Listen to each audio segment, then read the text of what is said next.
Sani puwersa ang Anti-Plastic Task Force sa isang random inspection sa Baguio City Public Market.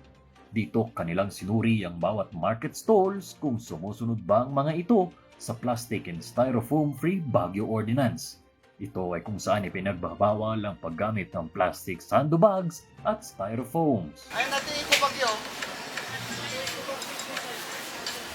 Ay, natin ito bagyo. Dahil dito, 3 stalls ang nahulian na may nakaimbak at gumagamit ng plastic bags. Ngunit ayon kay Market Superintendent Cesar Emilio, karamihan naman sa mga market vendors ay sumusunod sa nasabing ordinansa. Wala tayong dilema doon kasi very compliant naman ang mga ating unless kung may nagtatago, may mga customers din natin kasi na nagre-request ng mga plastic bags which is kaya yun ang ating hinuhuli. Kaya pakiusap nito sa publiko, We should going to accept yung hindi paggamit ng mga plastic bags kasi yung plastic bags nga yun ang isang cause ng ating canal drainage, yung mga blockage sa mga canals, mga at saka magiging residue yan. At ang hirap yung hindi talagang nakukompose yan. Kaya as much as possible, we're going to eliminate ang usage ng plastic bags.